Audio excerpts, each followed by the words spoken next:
So there's a problem, a big one.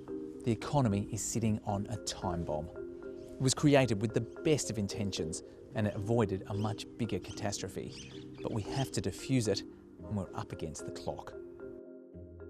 1 in 10 mortgages in Australia aren't being paid. They're on pause. It's a payment holiday, mortgage pausing, whatever you'd like to call it. 1 in 10. In every city, every suburb, every street. By mid-March, coronavirus had the economy in free fall.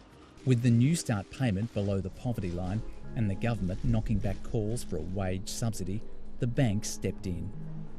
There is assistance that banks can provide already, and anyone who is concerned should not hesitate to be ringing their bank.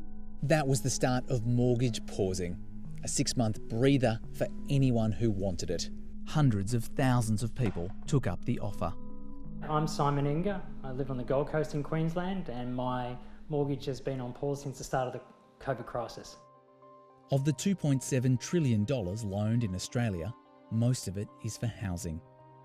More than 10% of those loans have been on pause for 6 months.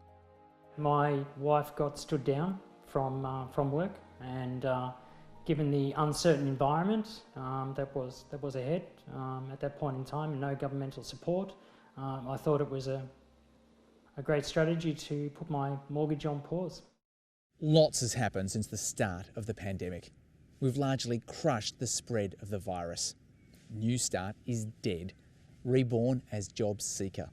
And there's a massive wage subsidy program called JobKeeper, now being trimmed back.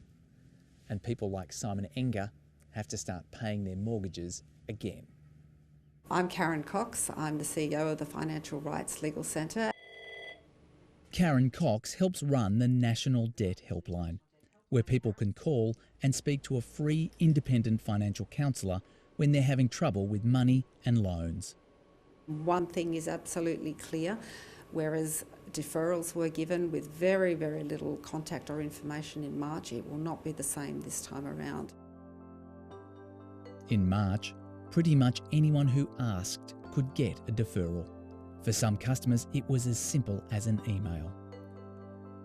Extensions are available for up to 4 months, but it won't be easy to get one. Banks have signalled that they're going to work to keep people in their homes by switching customers to lower payments or interest-only options. But investors who can no longer pause their mortgages might be pushed to sell in a falling market. We'll certainly do what we can to keep customers inside their home. An investment property is a different proposition to a home that people live within. It's really going to depend on individual customer circumstances. 1 in 5 customers on pause aren't answering the phone when their bank is calling. Experts are concerned that some customers don't want to face up to their problems. Research shows that the sooner people come to terms with the fact that they're in trouble, speak to their credit provider and get some sort of arrangement in place, then the greater the chances are that they're going to come out the other end of this. If you have a mortgage that is paused, you will have already been contacted by your bank asking whether you can resume making payments. Look, have the conversation with the lender, because they want to work with you as much as possible. They don't want to be left with having to offload a whole heap of properties or, make decisions in relation to people's lives. If you're on pause, now's the time to act.